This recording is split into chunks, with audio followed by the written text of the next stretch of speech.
everyone. Welcome back to another episode of Real Conversations about Aging Parents. I have a expert with us today, Matt Feret. Hi, Matt. How are you? I'm well. Thanks for asking. How are you? Good. I think my listeners may be familiar with your wife's podcast from last year. It's one of my most popular because she came in actually twice. She's been on twice talking to us about Medicare ins and outs. And that's just one of my favorite featured shows we've had because it has jam-packed, actionable information about a topic that terrifies people, It does. It does. right? Yes. The better half, that's for sure. I hope to come even close to the level and quality of her prior two podcast appearances. I can only Nice. hope. Good points there too. So let's see, you're the founder of MF Media, and I consider you a Medicare expert. And I'm wondering at like what age are you like in your head, like, I want to become a Medicare expert? No age. No age? I say I do a lot of my social media, and one of the lines I use, which I think probably makes me laugh more than anyone else, is that I spent more than 20 years in the Medicare insurance industry, so you don't have to. Perfect. Yeah, no, but yeah, I'm the founder of MF Media, and 4 or 5 years ago, I wrote my first book, a passion project aimed at helping people. That was Prepare for Medicare: The Insider's Guide to Buying Medicare Insurance.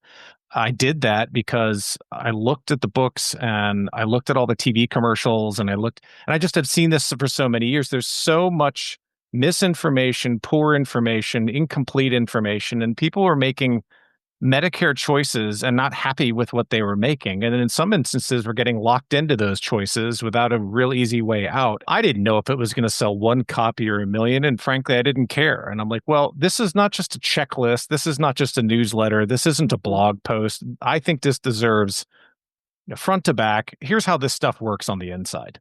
So I wrote it, and I was working in corporate America at the time, and the company I was with was kind enough to let me publish it. When you're working for the man, so to speak, you got to get stuff checked. And so, and they were, again, nice enough. My boss went to bat for me. It's just kind of like, look, here's what you need to know. Here's the background. Here's how to navigate this. But more importantly, this is how you should think about it. It's not just, do I get dental?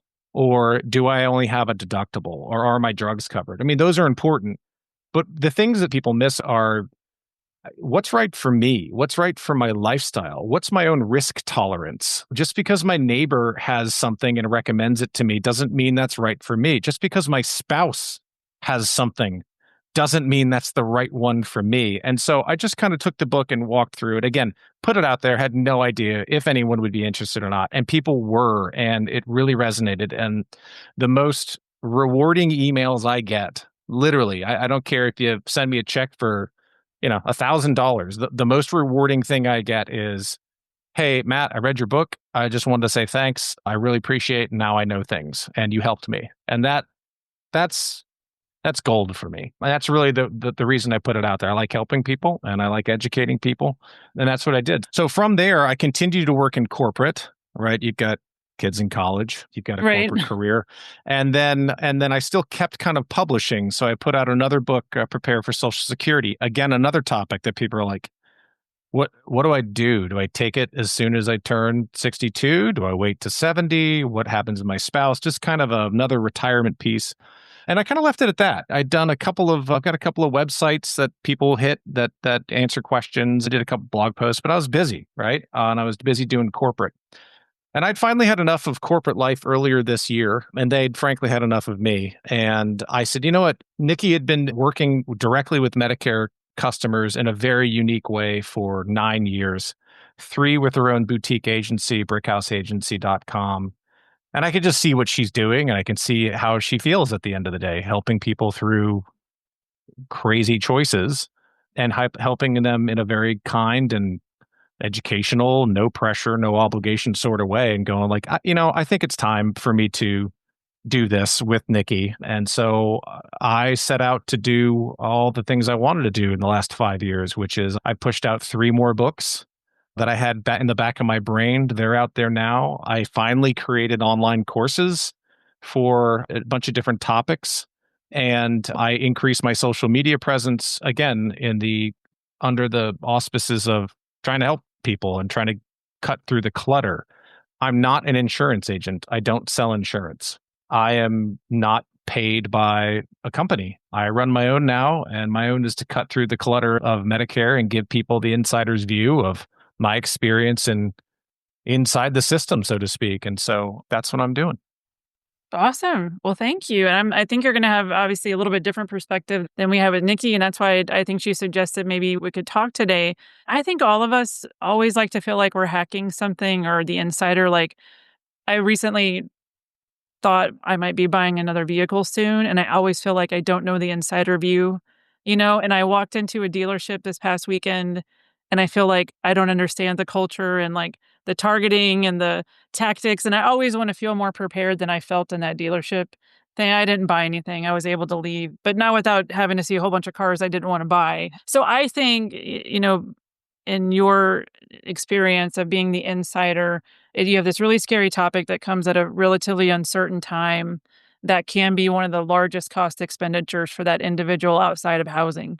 Like, Oh, that's yeah. how I think of it, right? I mean, and sometimes insurance can eclipse housing, but if you don't do the insurance correctly, it certainly can. And when you have an elderly person on a fixed income, and they're not going out and buying new Ferraris and stuff, then you pretty much have your housing, your care, and your insurance. Like, Hmm. those 3 have to kinda be juggled, and if that person is becoming cognitively impaired or overwhelmed, which even people that are 40 are overwhelmed by reading that, let alone 80, right? I can imagine that we do need some extra tips. So, if I'm an adult child and I know nothing, I'm a blank slate, Yep. and my parent says, "Oh, by the way, enrollment season is coming up, and I'm gonna do XYZ," right? And you had to say, all right, if I had a little like 1, 2, 3 in my head, the most common and costliest mistakes that in that little vulnerable time frame, like what comes to you if you just had 30 seconds with that adult child and you said, "Wait a minute, think of A, B, and C," what would those be? Picking the wrong plan for your lifestyle and income and how you utilize healthcare. Number one. Number two, not re-shopping. Just doing the set it and forget it. You don't just buy one car and then let it ride for 20 years. It breaks down, Right, your needs change. Like you might have a kid, you might have kids leaving the house. I mean, you don't need a minivan if it's just like right. no, you need to understand your needs change, your finances change, your health changes, the way you consume healthcare, how often you need to shop every year. At least give it a peek. And the third thing is it's going to sound mundane because it is you must read your plan communications. You got to open that packet at the end of September and go, what is changing with my plan on January 1st?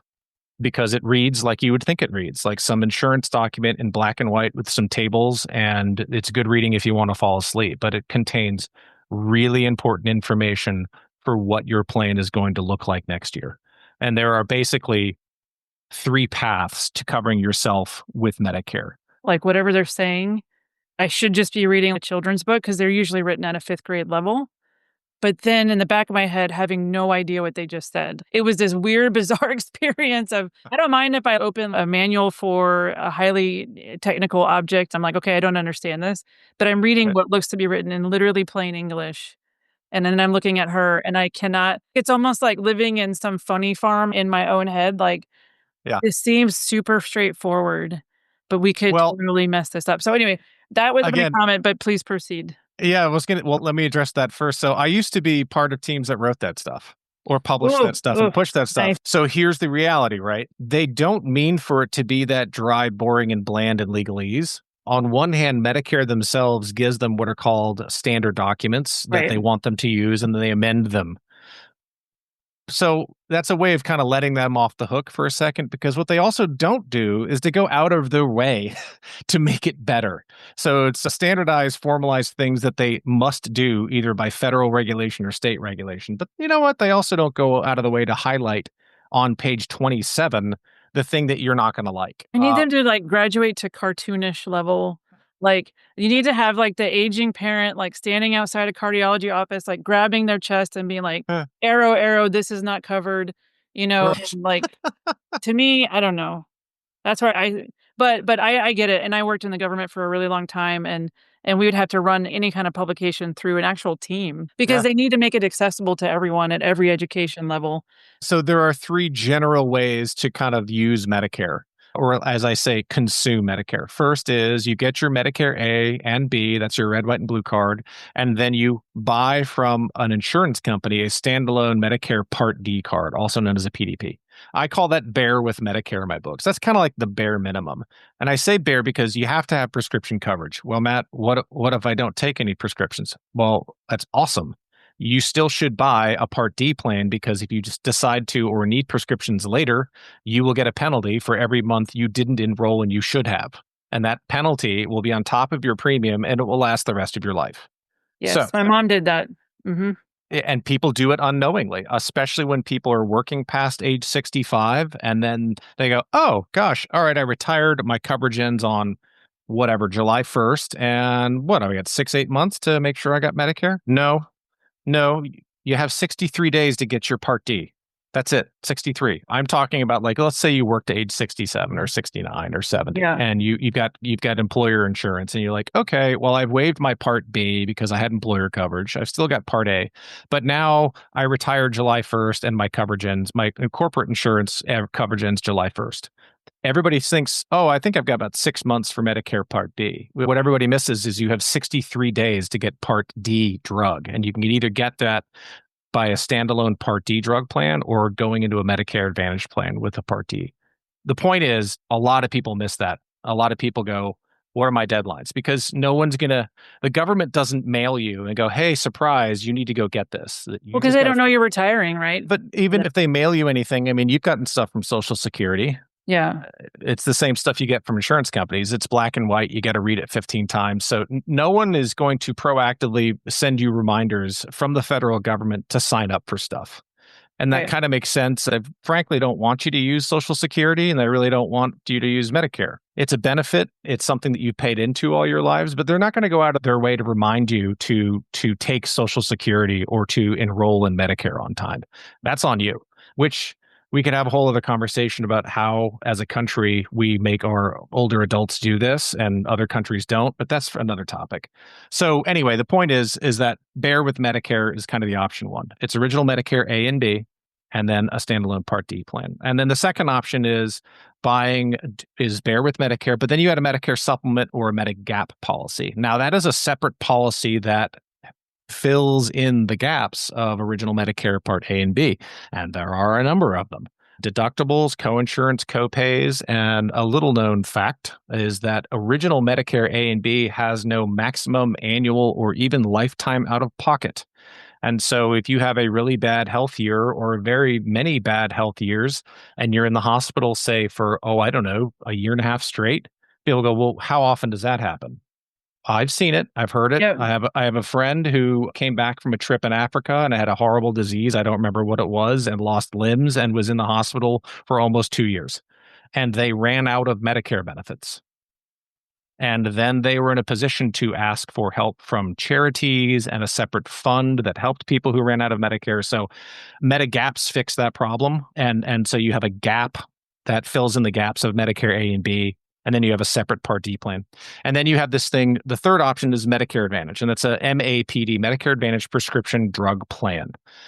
About 42-ish at this point. It wobbles around of the country is on Medicare Advantage at this point. It's exploded in popularity in the last 20 years, oftentimes because of the $0 monthly premiums. And it's been under significant amounts of financial stress, PR stress in the last couple of years. There are a number of publications, the Wall Street Journal being one of them, that have highlighted some questionable tactics from other companies, or what they call questionable tactics and premiums.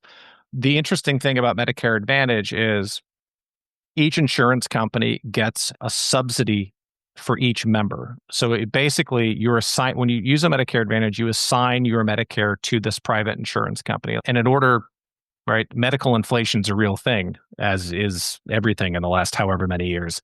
My point is the amount of reimbursement that the federal government has been giving back to insurance companies has not kept up with inflation. So not only last year, but this upcoming year in 2026, is going to be, I'm calling a Medicare Advantage reset year. The benefits are going to get worse. The premiums are going to get increase. And in many instances, Medicare Advantage companies are completely pulling out of counties and entire states because they can no longer make any money there. They're really suffering from a lot of things, not the least of which is not enough money to stay in business in those particular areas. So I Can I asked, pause you right there? sure. I'm thinking about this conundrum because we're at the same time saying they make so much money, it's scandalous, and then they also have no money and they're pulling out, and so all these things are happening simultaneously. Mm-hmm. I'm assuming fairly kind of regional issues or different pressures in different areas, or do you think the whole thing is tanking, or how does that Again, I have a different view on this because for better or for worse, because I was on the inside at the executive tables in the finance meetings. The typical margin on a Medicare Advantage plan for insurance companies is between 2 and 3%. Okay. So when you add up 500,000 enrollees times $15,000 in gross revenue per year, that 2 or 3% sure is a lot of money. But on a percentage basis, if you go look at pharmaceutical companies or any other car, you look at those margins, 2 to 3% means they're out of business. So it is easy for people to look at insurance companies and go, they're making money hand over fist. And in some service areas and in some product lines, I'm sure they are. But I can tell you from the Medicare side of things, those margins are between 2 and 3%. That's it. So it's a volume game, right? So why does, for example, United Healthcare or Humana or Aetna make so much money when you look at it like that? Well, it's because they have 5 million enrollees. You get 2 to 3% on 5 million people, now you're cooking. But, if you look at your local hospital-sponsored Medicare Advantage plan, and they've got 50 or 100 or 150,000 people, any increase in medical trend, I mean, if you're looking at your spend, if you're paying $100 per claim on average last year and you're paying 108 this year, it's going to hurt, and it will hurt them. And they have to make a profit. They're in business. Everybody has to make a margin, or you're not a business, right? I mean, that's logical. And so what do? Well, they either fire people, let people go, or they increase their prices, or they degrade their benefits. They don't make their benefits as rich. Those are pretty much all the levers. And so Can I ask you yeah. if you're sitting at a table and you're looking at benefits to cut, how do they prioritize? I mean, do they just look at the highest cost, or is there like a trend of certain areas that get cut? Yeah, there are not ones that companies like or dislike. The sum is greater than the parts. I think that's the right way to say that. So there is no like, oh my gosh, we're getting so many more people are having outpatient surgeries and knees replaced. So we have to thrash that benefit. I mean, there might be a little bit of that, but basically they want to keep you as a customer. So, Right. it's not like they're going to go, well, all of our customers are getting knee surgeries, so let's kill that benefit. No, no, no, no. They want to Right. keep you truth be told, right? The best customer for a Medicare insurance company is one that they have for many, many, many years and only sort of kind of uses it, right? I mean, Right. that's the best customer. Right. That's the base, right? That's how any of this works. Yeah. Yeah. It's insurance, it's boring insurance stuff. You have to have a pool of people. Some of them are very sick. Some of them are very healthy. They're supposed to balance them out. When everyone in the pool is now spending more money, right? Then all of a sudden, right, it gets shallower. And so what do?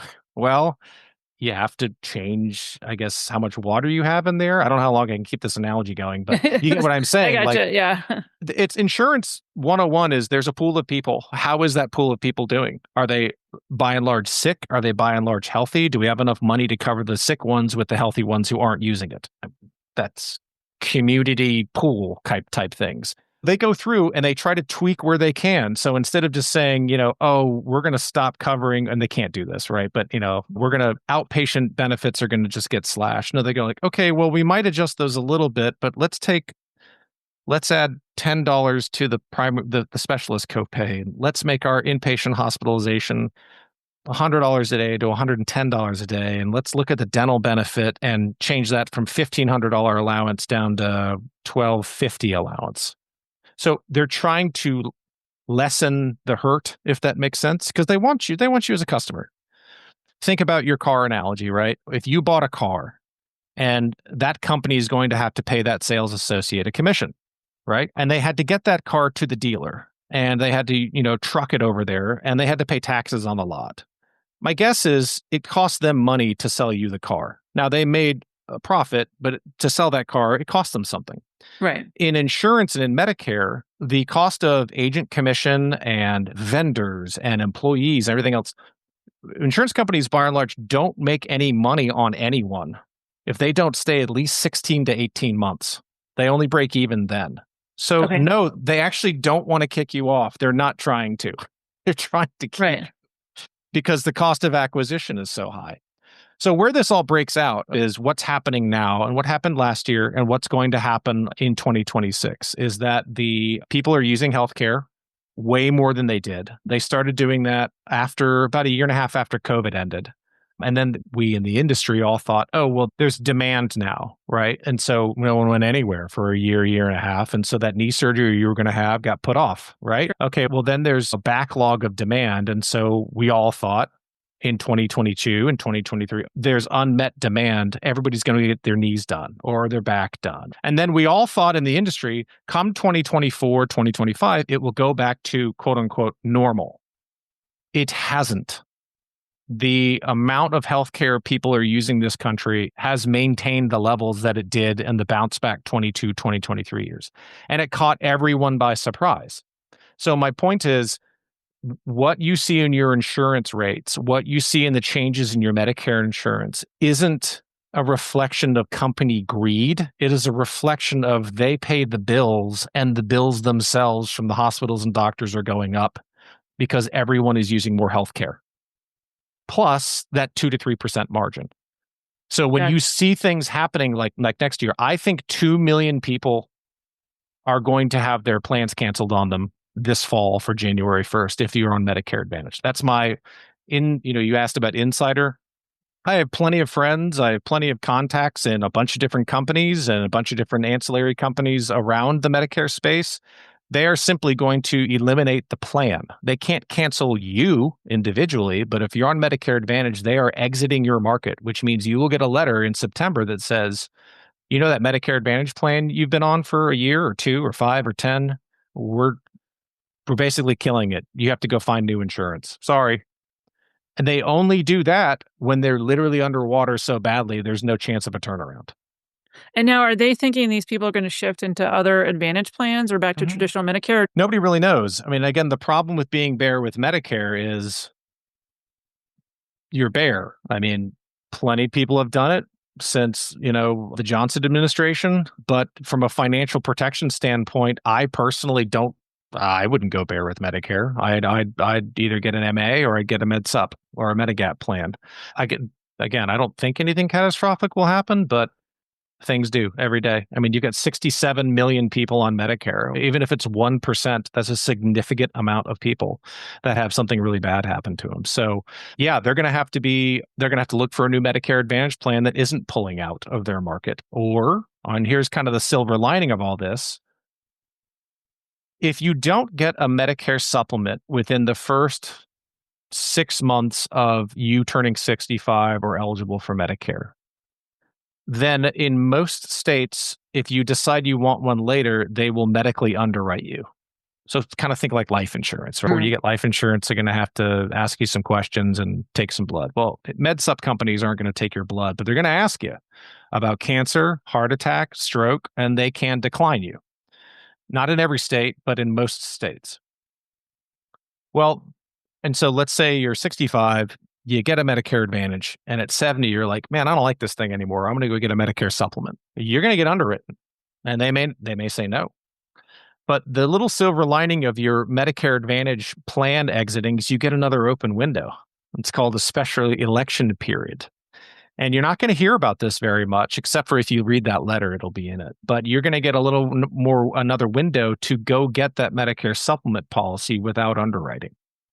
So if this happens to you and you're one of the, what I think are 2 million people this fall and next year that are going to be exited out involuntarily out of your Medicare Advantage plan, and you want a MedSup, now's the time to do it. But without that, because Medicare supplements are very expensive. If you want to go back to another Medicare Advantage, you're going to have to find one in your service area. And that leads me to the last point of this is that I think there are going to be Medicare Advantage service deserts this in 2026, where there will be literally no Medicare Advantage options available.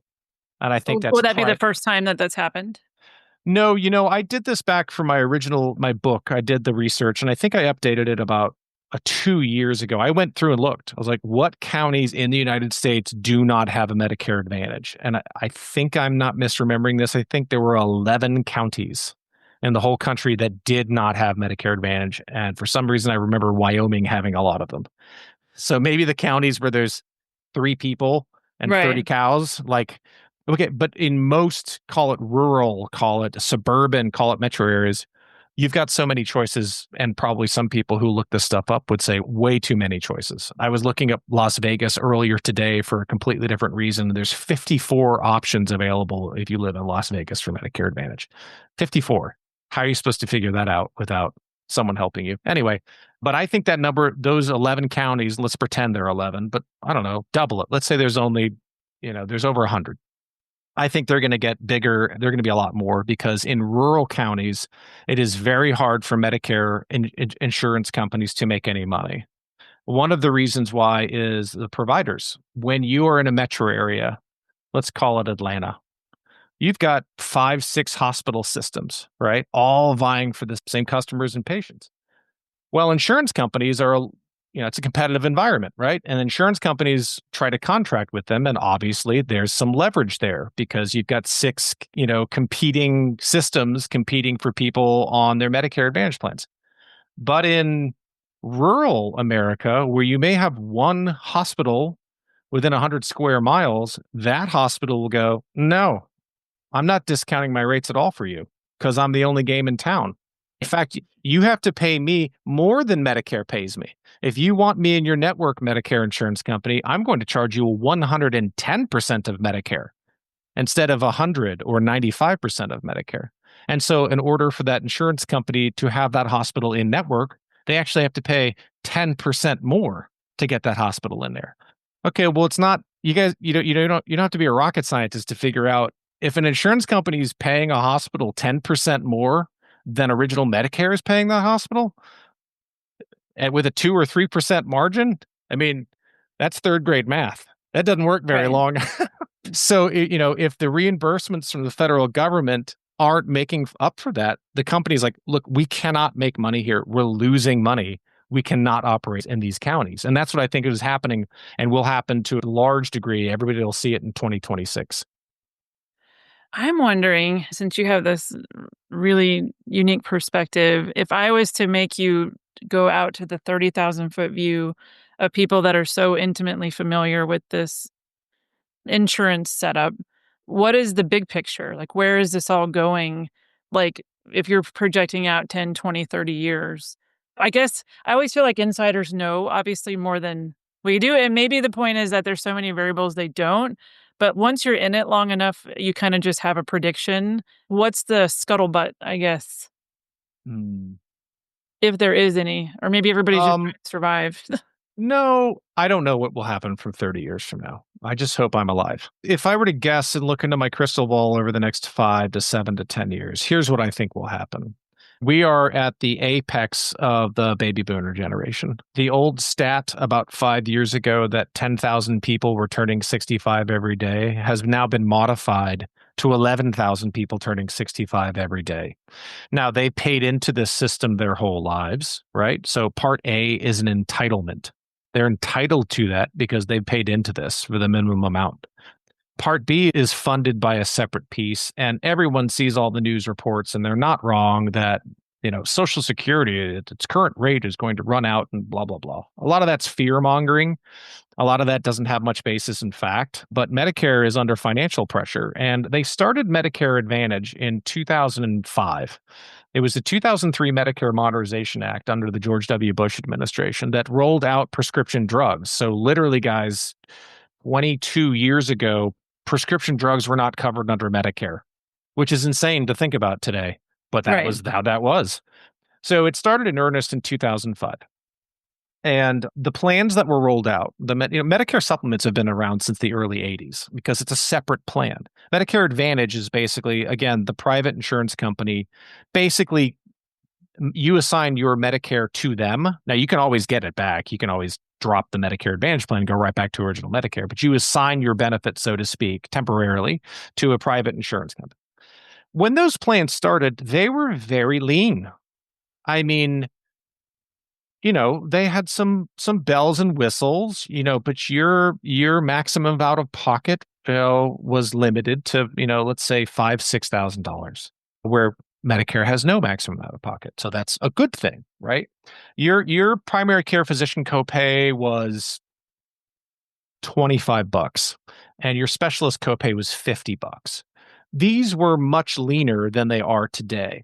So right around the time, and people didn't know what they were, or no, you're not giving up your Medicare. It took a while. But once people got used to it, I would say probably after the Obama administration, because everybody thought back in 09, 08, 10 that he was going to do away with it. And they cut funding for Medicare Advantage plans, and it was kind of on the ropes.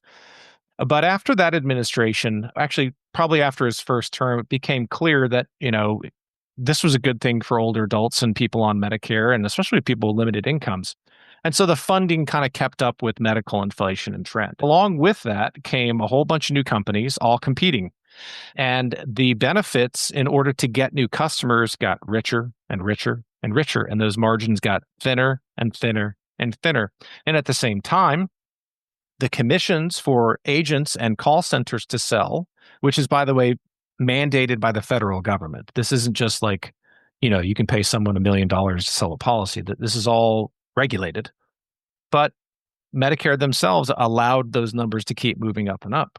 So the Medicare supplement side, the old historical Medicare supplement side, basically kind of stayed the same. And the commissions for Medicare Advantage were higher than the Medicare supplement, which leads me to this point.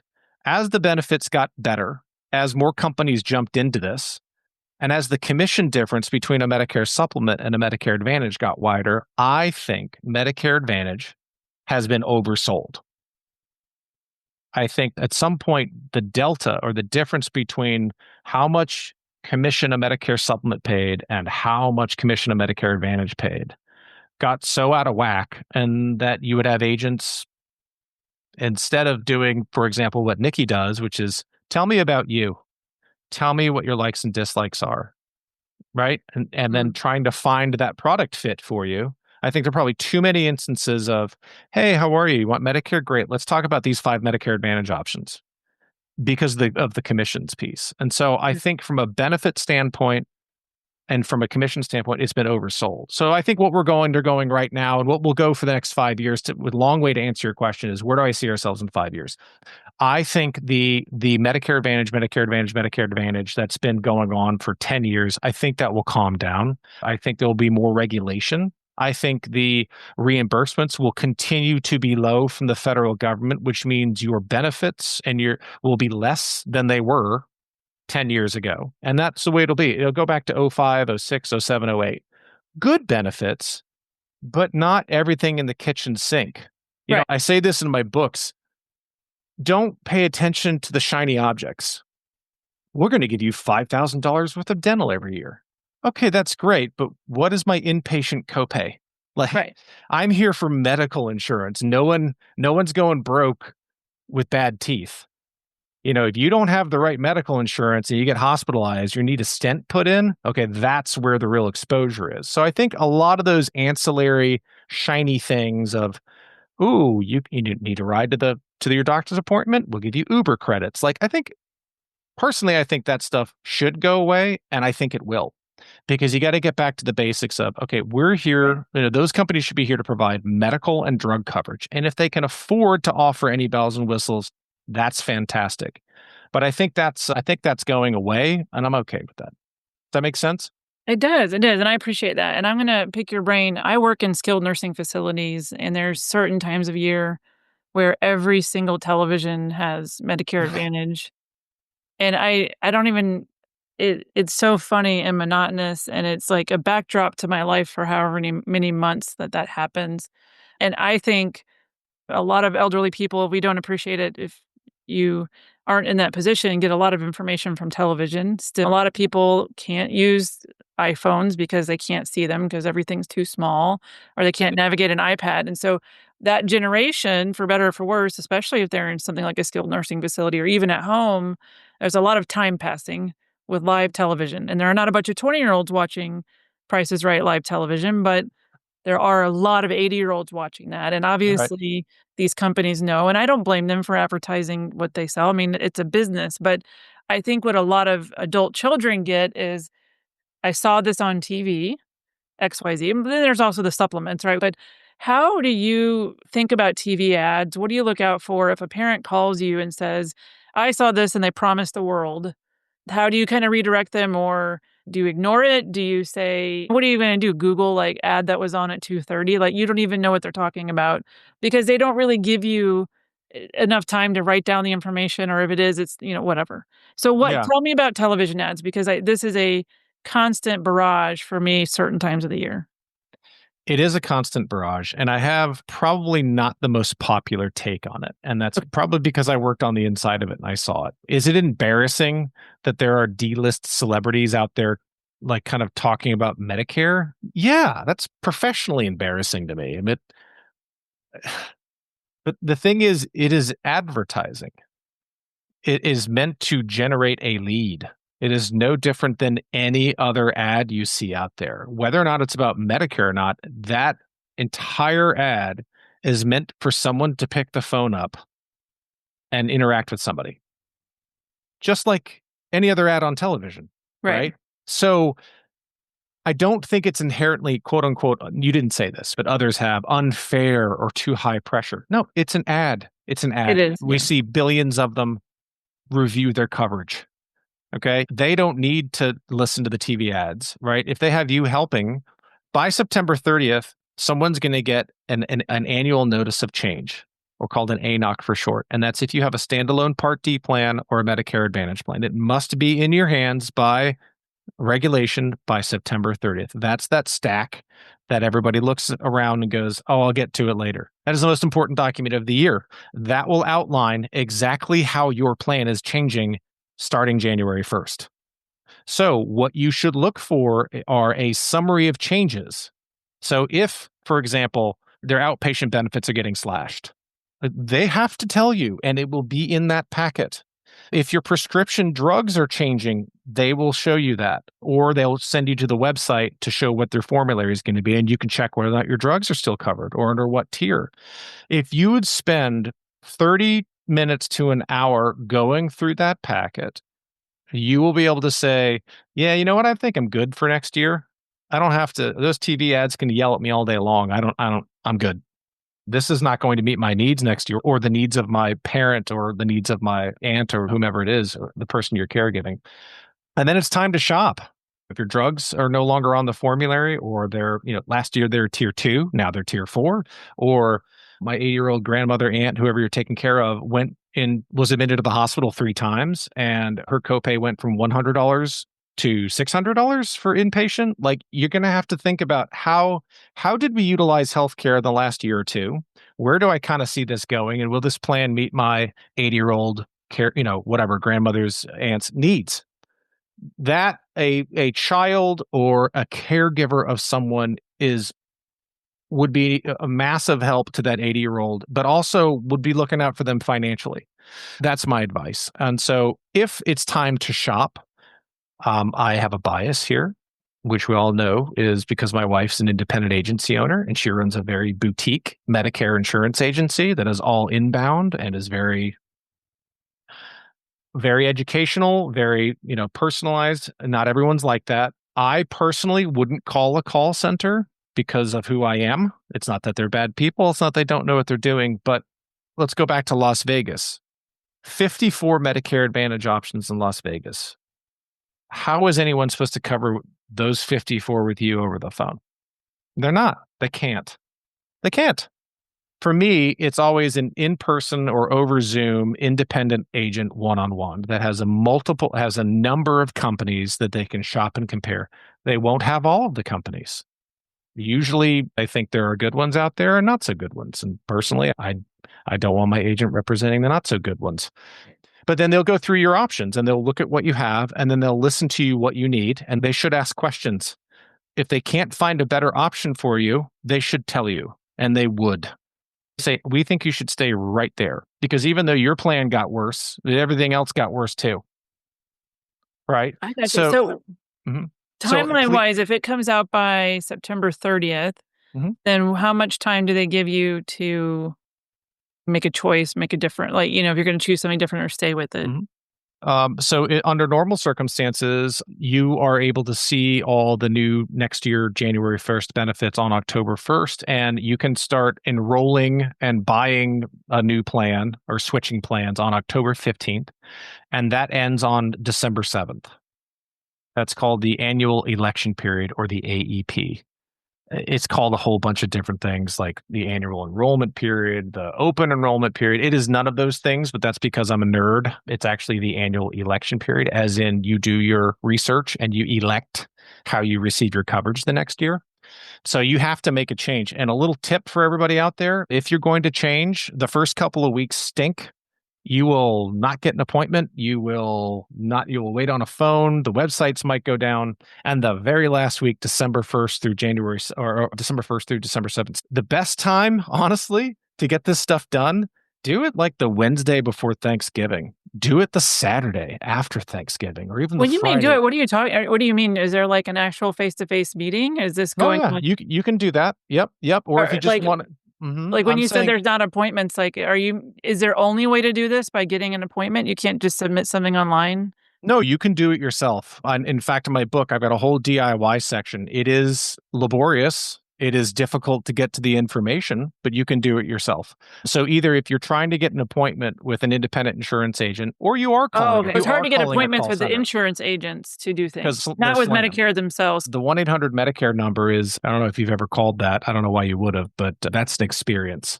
Medicare.gov is the shop and compare site. It's called the Plan Finder. If you're using Medicare.gov, do some cursory research, but it's not going to tell you everything you need. You can't even find your doctor on it. If you go to Medicare.gov and say, I have Dr. Smith, what Medicare Advantage plans is Dr. Smith in? They cannot do that for you.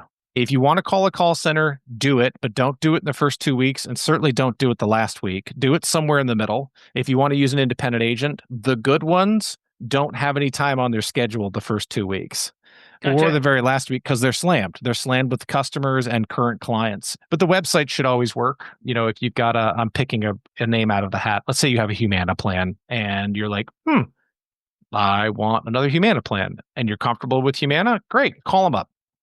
Yeah. Right. If you're like, I have a Humana plan and I want to go to a United Healthcare plan, and that's what you want, and that's exactly what you want, okay, well, then poke around their website a little bit, give them a call. But I always like to shop and compare. I love independent agents, and not just because one's my wife. I think a very good independent agent is worth their weight in gold, because they should be going, hey, it's time to look at your coverage, and they should be asking you those questions every year, and they should be listening to you and helping you find something that meets your needs, not just whatever the heck they want to sell you. Does that make sense? It does. And Nikki and I talked about almost like Medicare hygiene of, if you're supporting an aging parent, that you have a primary care visit in September. Because you So, go so through all this and then you do, your elections, and then you see the primary care doctor on December 8th and they say, you should be on this new drug that costs this much money, or now you have this progressive healthcare condition that is by almost certain to cause an inpatient hospitalization in the next 12 months. And so going into it proactively, if you're really wanting to dial this in, then I'm talking to a physician in September, yeah. maybe August, for the most updated medication list, and even asking the physician, and they'll usually be happy to answer, what is the most likely reason that mom would end up in the hospital?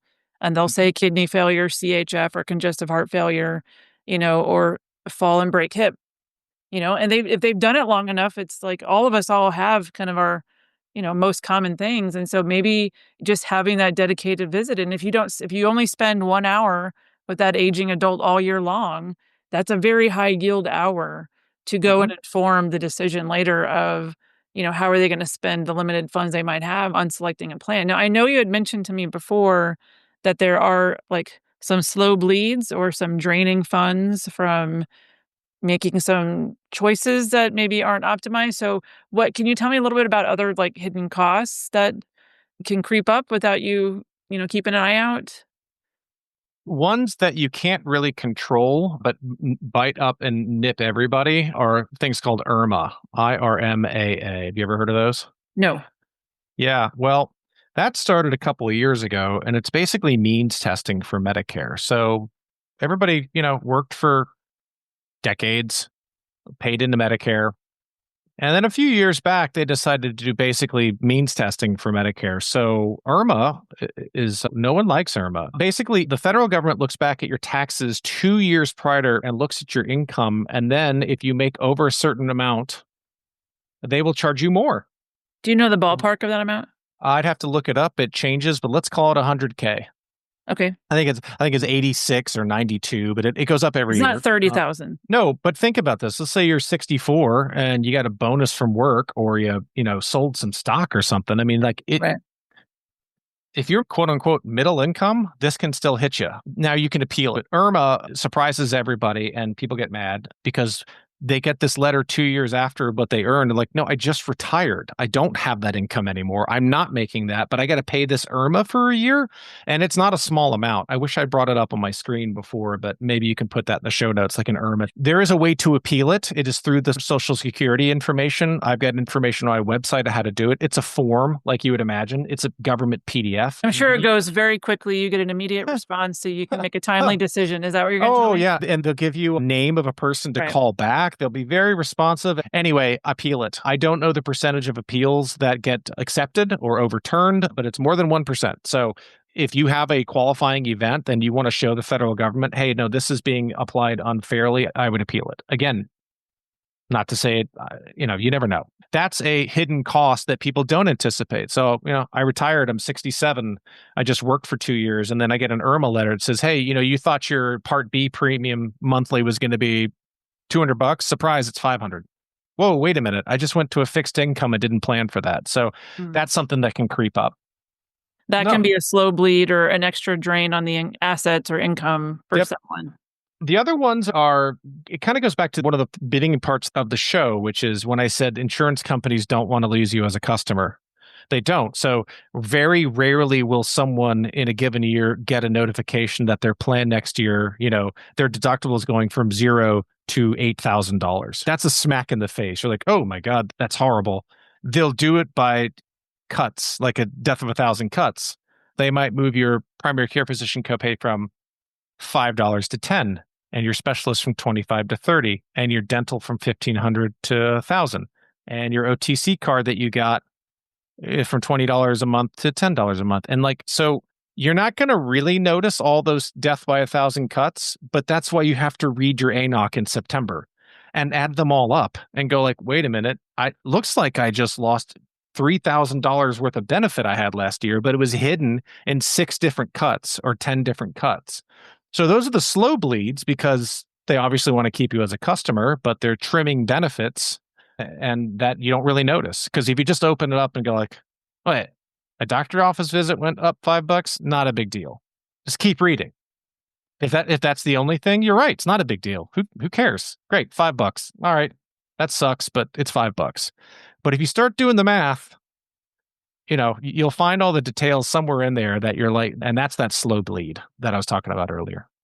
So I'm thinking, I know we could talk about this for many more hours, but I don't know how many more hours your audience can handle. Oh, we do the Medicare topic once or twice a year. That's going to be my rate. It sounds like we got benefits drunk and people got a lot of different add-ons and bells and whistles. Mm-hmm. More people came in the marketplace and then more bells and more whistles appeared.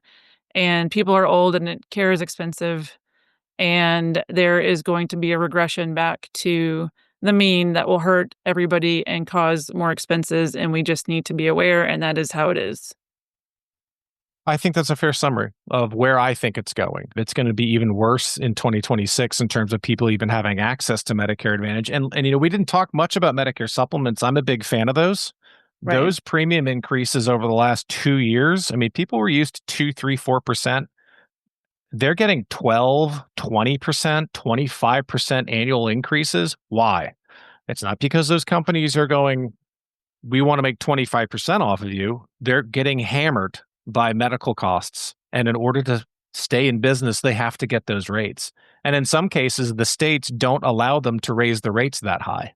So we're going to limit you at 20%, which of course means next year they're going to have to make up the 5% they didn't get, plus probably another 2%. So it's a crazy regulatory, it's so highly regulated. Some's regulated by the feds, some's regulated by the states. But I think the nutshell that you just said is correct. I think the benefits will continue to come back down to earth in reality. If you've gotten used to everything is air quotes free and I get all these bells and whistles, I think that's going away in deference to comprehensive medical and drug coverage.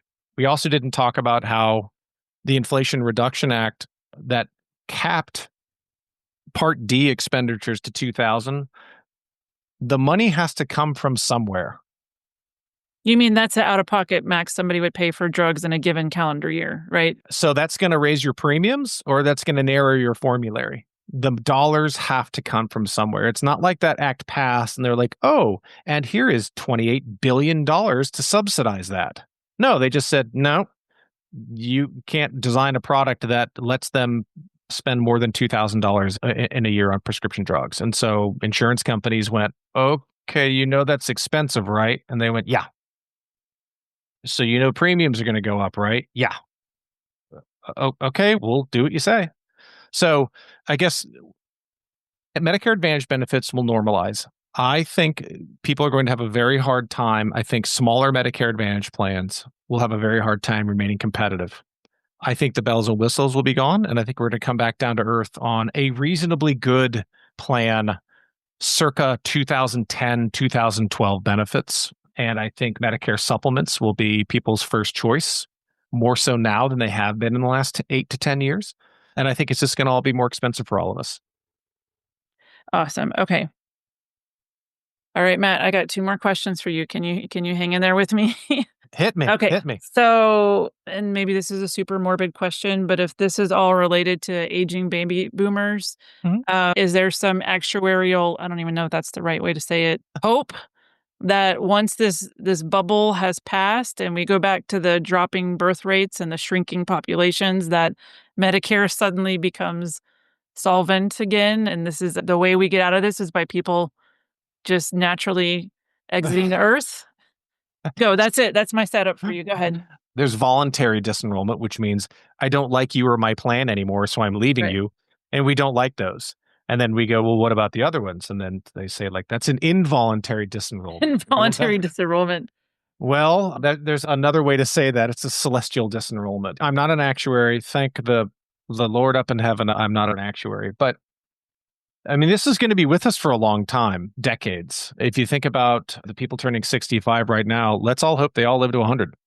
That's 35 years. And the healthcare utilization doesn't go down the older you get, it goes up. So no, I think it will continue to weigh on our society. It will continue to weigh on our finances. It will continue to weigh on our taxes. And that is the role that we as US citizens and taxpayers pay. And just because they were born in a boom after World War II, I think they all deserve every single penny that's coming to them and all the care that they possibly deserve. The generation behind them, the Gen Xers, hello, we're tiny, right? The latchkey kids, we're tiny. So, right, just basic math, basic actuarial projection means, yeah, we're the forgotten generation, the Gen Xers. I think that's what they're calling us these days. Yeah. Is the healthcare utilization going to be slower for us in Medicare and in Social Security? Yeah, of course. But the generation behind us is huge. Look, the whole thing is this is a balance between tax revenues, medical costs and expenses, and demographics. I don't think we have any right to shirk our responsibility as a nation to somehow wildly alter care and financing for baby boomers just because they're getting older. And so we're going to have to figure out a way to pay for it. There is plenty of fraud, plenty of wasteful spending, plenty of abuse, fraud, waste, and abuse. Plenty. If you ever want to drive yourself a little nuts, go on to cms.gov. or just search the annual amount of fraud, waste, and abuse estimates by Medicare. Billions, billions, tens of billions of dollars. So I think there's a lot that can be done before even saying we're just simply going to cut benefits or roll back benefits. And I think people are working on it. I think they're trying hard. I'll leave you with this visual. I don't think all is lost. Medicare and social services programs like Medicare, Social Security, right? The entitlement programs. I like to envision a soundboard at a concert, right? There is no, you've got a microphone for the kick drum, the snare drum, the hi-hat, the cymbal, the crash cymbal, the lead singer, the guitarist, the bassist, the backup singers. You have an array of dials and knobs that you can move up, move down, right? Increase the treble, decrease the bass, increase the bass, increase the treble. There's a billion things you can do. And what we're all trying to do, and what the federal government's trying to do, and what we are in the industry I used to be in for a very long time, is trying to find the right levels and the right balance for all of these channels across this soundboard. And sometimes they're dialed in and the concert sounds great, and then one thing gets out of whack, right? The snare drum head breaks, or the bass drum pedal falls off mid concert, and then you got to scramble because the rest of the mix is out. And we're in that situation now where the mix is out. The mix is whacked out. There's not enough federal reimbursement coming back to insurance companies to maintain the same amount of benefits they were given the last 10 years. And so it's impacting premium, it's impacting benefits, and it's impacting where the heck they can actually do business and make their margins to stay in business. It impacts real people who live in those areas and who utilize those services. They're going to pay more out of pocket dollars, or they're going to have to go through the pain of finding a new insurance company this fall or next fall or the following fall. So I'm long-term hopeful that those individual microphones will be leveled out and active and work, but there's always new ones, right? You never see those sound guys at the concert just kind of kicking back and watching, do you? They're always moving and always monitoring this very complex wall of sound that's coming at you. And that's Medicare. There is no silver bullet. There is no, well, we just increase taxes. Nope. That's one channel on that soundboard. So a lot of people invested in getting it right, and a lot of people working really, really hard at the federal government level, the state government level, in the hospitals and the doctor's offices. And yes, I will say, about the insurance industry, they are not evil people. We are not out trying to prey on anybody to make gobs of money and laugh. They are trying their best to do their best job every way to provide patient care, provide that financial security for people. I worked in there for a long time. I've never met anybody that cackles and, puts their fingers together like the Grinch and goes, hee, hee, hee, hee, hee, hee.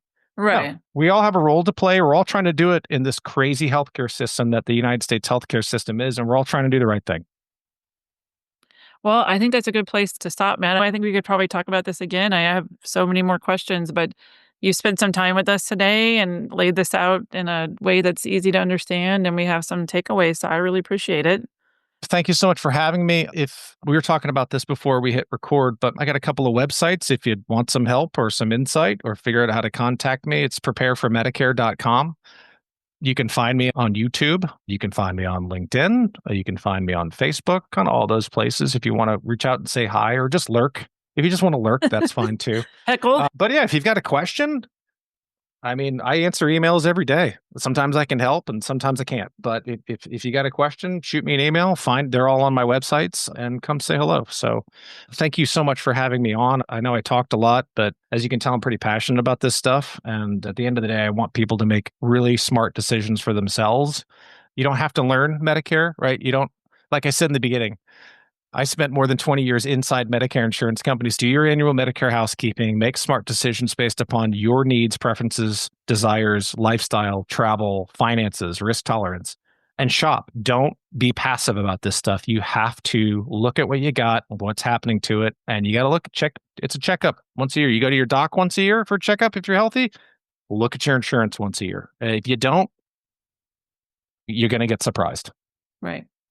Well, Matt, I hope you'll consider coming back and talking to us. Maybe we can compare notes 20, 30 years from now even and see how we did or how the predictions came out. So thank you so much for spending time with us, and I'll put all that information also in the show notes.